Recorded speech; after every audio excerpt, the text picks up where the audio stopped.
Okay, I've got the quote. So President Dwight Eisenhower commented, "No other battlefield presented such a horrible sight of death, hell, and total destruction."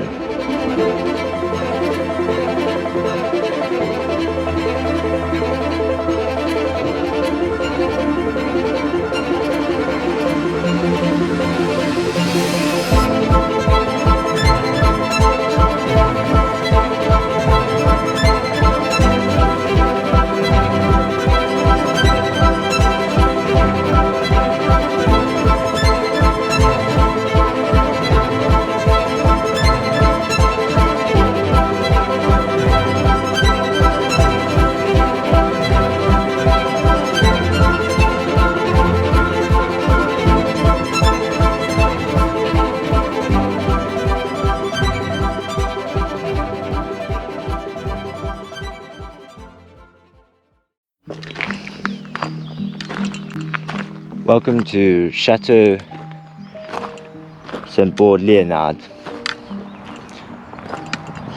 It's quite a chirpy bit of neoclassicism, isn't it?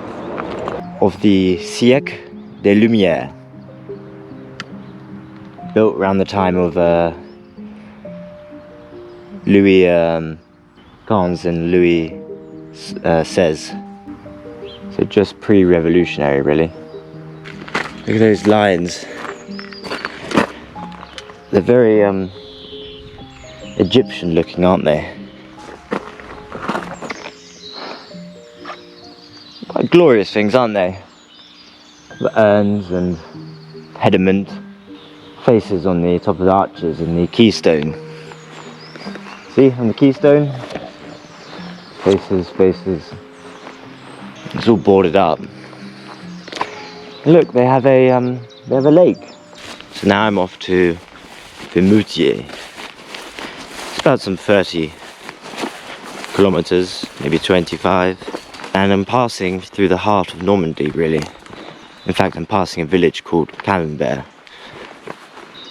But finding the heart of France, that's a different task altogether. It's a very daring flag to fly in Normandy. Didn't they get the memo?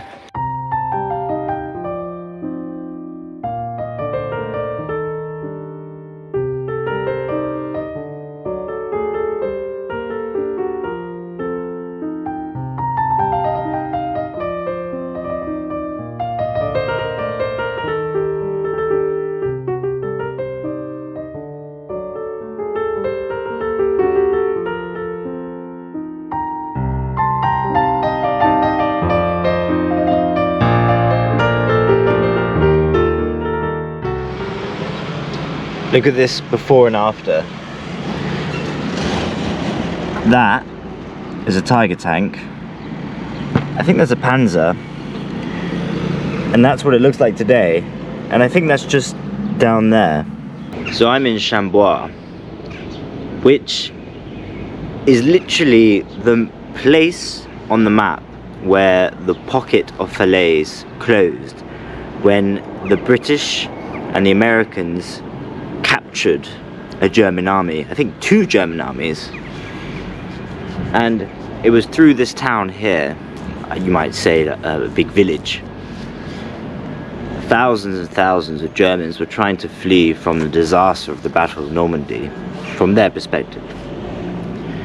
And there was a great amount of fighting going on here, as you can imagine, as being funneled into this small escape route of only miles you can count with your fingers. The Americans were coming from the south with General Patton, and from the north were the Canadians and the Polish.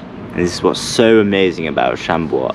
Here were Polish soldiers brought into the British army, those who had escaped Poland and the invasion, and those Polish people who already lived outside of Poland and wanted to fight to liberate Poland from Germany and actually from the Soviet Union, mind you. And so it's quite an important place to come to. In fact, it's kind of the end of my Normandy tour. in a sense, my Battle of Normandy tour. It's the end of my Battle of Normandy tour. Because here the Battle of Normandy ended, generally speaking, they say the 19th to the 21st of August 1944.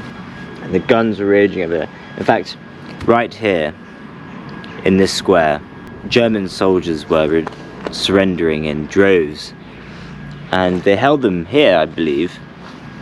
But of course, the Germans were still fighting and counter-attacking. And actually, I think a mortar, or something like that, fell in the square, a German one, and actually killed some of the German captives. And you know, it was the massive confusion of war, that sort of thing would happen. That, you know, it's amazing to think that over 70 years ago, this whole place around me would have been absolutely resounding with noise. Just resounding with noise. A battle, men walking here and there giving orders. I mean, these streets were lined with vehicles destroyed, with tanks destroyed. And once the Polish had taken this place, they'd fortified it. They put tanks at the end of the roads, at the entrances of the villages, you know, to stop the counterattack. But that wasn't the end of the pocket, because the pocket, they were still trying to go out this way. The Canadians and the Polish, they were working together in the same unit. I say same unit, it's the same division. There's a hill over there, which I'm going to visit, where a great battle ensued between Polish troops and German troops.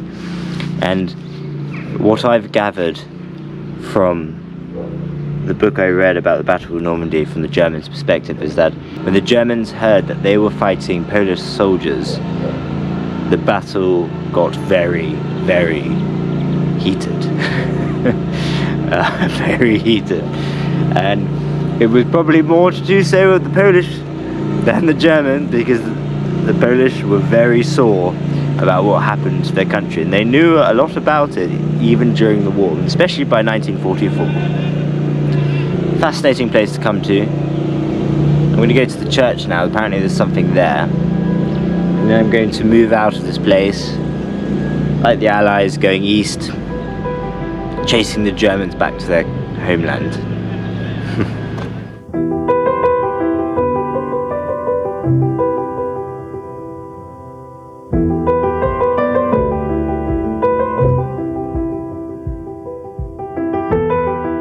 And here is the plaque that commemorates the Polish soldiers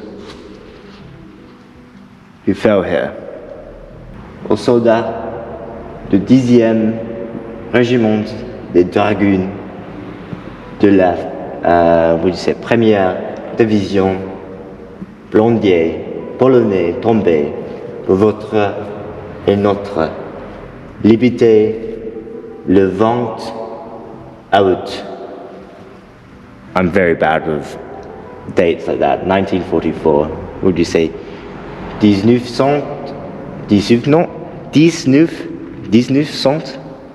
That's not the way you say it. À Chambois, dans la glorieuse bataille de Normandy. The glorious Battle of Normandy. Interesting choice of words. There's a quote from Eisenhower. It's on my phone, let me go get it. Okay, I've got the quote.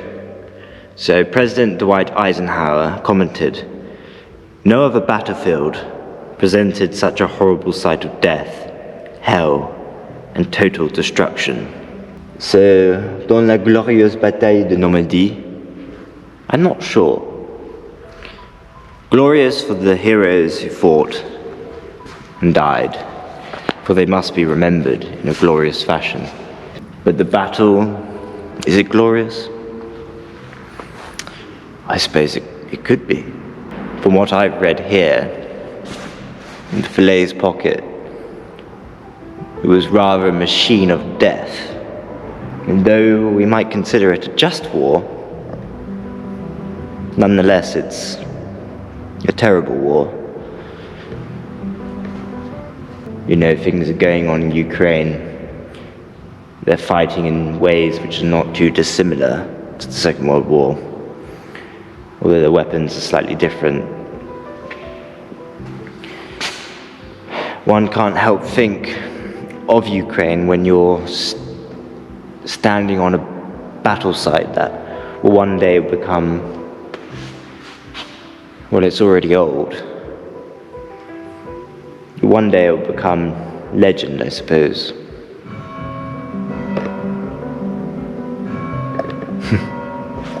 The bells.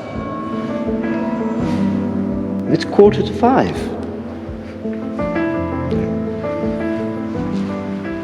A very astute village for, you know, paying close attention to the quarter hours.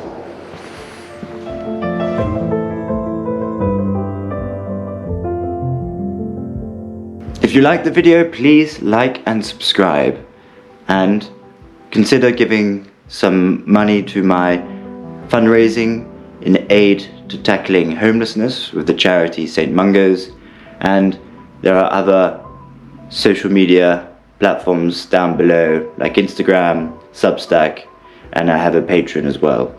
So come back next time for another little yomp in France.